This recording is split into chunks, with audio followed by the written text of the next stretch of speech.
اللہ الرحمن الرحیم۔ کیا اسلام میں ننگا غسل کرنا حمام کے اندر جائز ہے؟ تو اس کا جواب یہ ہے، الحمدللہ صحیح بخاری میں امام بخاری رحمۃ اللہ علیہ نے حضرت ابو ہریرہ رضی اللہ تعالیٰ عنہ سے حدیث بیان کرتے ہیں، رسول اللہ صلی اللہ علیہ وسلم نے فرمایا کہ حضرت موسیٰ علیہ السلام بڑے ہی باحیا اور بڑے ہی پردہ پوشی کرنے والے آدمی تھے، اور ان کے جسم کا کوئی بھی حصہ کسی نے نہیں دیکھا تھا، کیونکہ وہ بہت زیادہ شرمیلے تھے، تو جس کی وجہ سے بنی اسرائیل میں لوگ ان کے بارے میں طرح طرح کی باتیں کرتے تھے اور ان کو تکلیف پہنچاتے تھے۔ تو وہ کہتے تھے کہ یہ پردہ پوشی زیادہ جو اہتمام کے ساتھ کرتے ہیں، کسی عیب کی وجہ سے جو ان کے جلد کے اندر پائی جاتی ہے، کہ جسم کے اندر پائی جاتی ہے، یا تو برس کی بیماری ہے، یا کوئی پھوڑے پھنسی ہے، یا کوئی مصیبت ہے، کوئی تکلیف ہے، جس کی وجہ سے لوگوں سے بہت زیادہ پردہ پوشی کرتے ہیں۔ تو اللہ تبارک و تعالیٰ نے یہ چاہا کہ ان کی اس عیب کو جو لوگوں نے لگایا تھا اس کو بری کر دیں،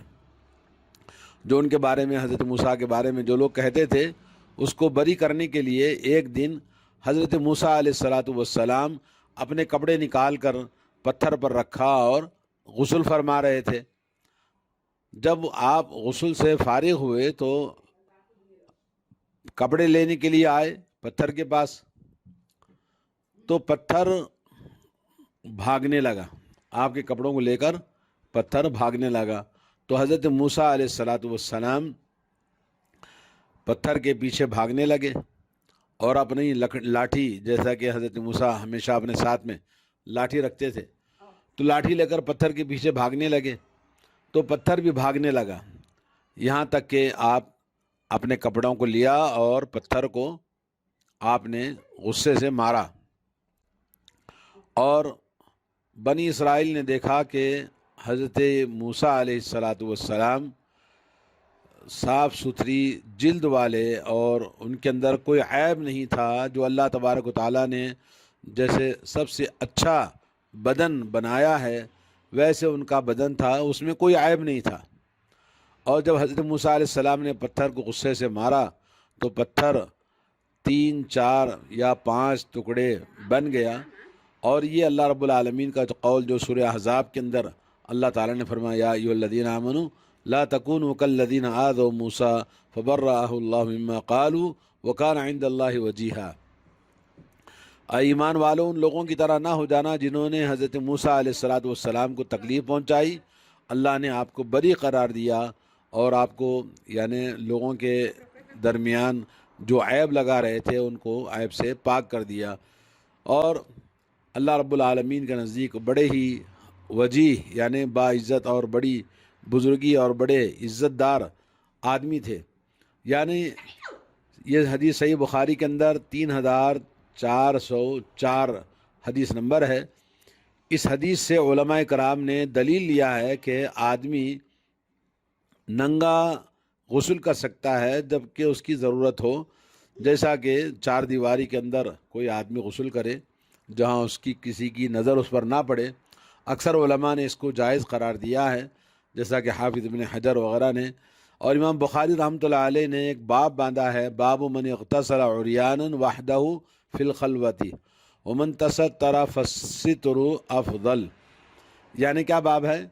کہ اکیلے میں تنہائی میں غسل کرنا بغیر کسی کپڑے کے ننگے جائز ہے۔ اگر کسی نے پردہ پوشی کی تو پردہ پوشی افضل ہے، کیونکہ پردہ کرنا افضل اس لیے ہے کہ حدیث میں آتا ہے، جیسا کہ اصحاب السنن اور امام ترمذی نے حدیث کو حسن کہا ہے، اور امام حاکم نے روایت کی حضرت معاویہ بن حیدہ رضی اللہ تعالیٰ عنہ سے، کہتے ہیں کہ میں نے کہا یا نبی اللہ، عوراتنا ما ناتی منہا وما نظر، یا رسول اللہ ہم اپنی بے پردگی کو ہم جو خیال رکھتے ہیں، اور کبھی ہم بے پردہ ہوتے ہیں کبھی ہم بے پردہ نہیں ہوتے، تو اس میں آپ کا کیا خیال ہے؟ تو اللہ کے نبی نے فرمایا احفظ عورتک، اپنی شرمگاہ کو، اپنی بے پردگی کی حفاظت کرو، سوائے اپنی بیوی کے اور یا اپنی لونڈیوں کے۔ میں نے کہا یا رسول اللہ احدنا اذا کان خالیا، یا رسول اللہ جب ہم میں سے کوئی آدمی تنہا اکیلا ہوتا ہے تو آپ نے فرمایا اللہ احق ان یستحی منہ من الناس، اللہ تعالیٰ زیادہ حقدار ہے اس بات کا کہ اللہ تعالیٰ سے شرم کرے آدمی لوگوں کے مقابلے میں۔ تو اس سے یہ معلوم ہوا کہ پردہ کرنا افضل ہے۔ اگر کوئی آدمی اکیلے میں غسل کرنے کے دوران یا تنہائی میں، جیسے غسل کرنے کے علاوہ بیوی کے ساتھ ہم بستری کے وقت میں، یا یہ کہ کوئی آدمی جیسے کوئی آدمی حمام وغیرہ جاتا ہے تو اس وقت میں بھی غسل کرنے کے دوران جیسے اکیلا وہ ننگا غسل کرتا ہے تو کوئی حرج نہیں ہے، تو جائز ہے اکیلا آدمی ننگا غسل کرے، جیسا کہ حضرت میمونہ رضی اللہ تعالیٰ عنہ کی حدیث آتی ہے کہ وہ غسل فرماتے تھے اور رسول اللہ صلی اللہ علیہ وسلم بھی ایک ساتھ غسل کرتے، تو ایک برتن میں آپ غسل کرتے اور اس میں آٹے کا بھی اثر ہوتا تھا۔ اور حدیث بخاری میں مسلم میں آتی ہے کہ حضرت عائشہ رضی اللہ تعالیٰ عنہ کے ساتھ بھی نبی علیہ الصلوۃ والسلام غسل فرمایا کرتے تھے۔ اور پردہ کرنا واجب نہیں ہے دوران غسل، جیسا کہ رسول اللہ صلی اللہ علیہ وسلم کی حدیث ہے کہ بعض سلف نے اس کو پردہ کرنا افضل قرار دیا ہے، لیکن غسل کرنے کے دوران اگر ضرورت پڑے تو آدمی پورے جسم کے کپڑے نکال سکتا ہے، ننگا ہو سکتا ہے، اور واجب نہیں ہے پردہ کرنا۔ لیکن یہ شرط ہے کہ لوگوں کی نگاہوں سے آدمی دور رہے، اور اس طرح سے حضرت غسل کرنا موسیٰ علیہ السلام کا جو بخاری کی حدیث ہے، بخاری میں حدیث نمبر ہے 270/4 اور مسلم میں 339، جو دلیل لی جاتی ہے صحیح بخاری صحیح مسلم کی حدیث سے کہ غسل کرنا جائز ہے ننگا بغیر کسی کپڑے کے۔ اور حضرت ایوب علیہ السلام کے بارے میں بھی صحیح بخاری کے اندر حدیث نمبر 275 کہ آپ نے ننگا غسل کیا، اور اسی طرح سے امام نووی رحمۃ اللہ علیہ نے یہ فرمایا کہ باب میں یہ ہم نے بیان کیا ہے کہ آدمی بغیر کسی کپڑے کے ضرورت کی بنا پر تنہائی میں غسل کر سکتا ہے، اور جیسے حمام میں بغیر کپڑے کے پیشاب پاخانے کے وقت میں، یا بیوی کے ساتھ ہم بستری کے وقت میں، یہ تمام چیزیں جہاں آدمی کی ضرورت پڑتی ہے کپڑے اتارنے کی، تو بغیر کپڑے کے آدمی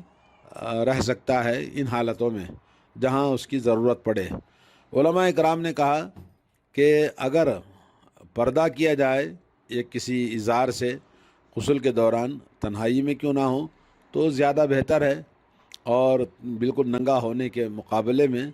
لیکن ننگا ہو کر بالکل بغیر کسی کپڑے کے غسل کرنا جائز ہے، اور زیادہ احتیاط اسی میں ہے کہ آدمی پردہ کرے۔ اگر پردہ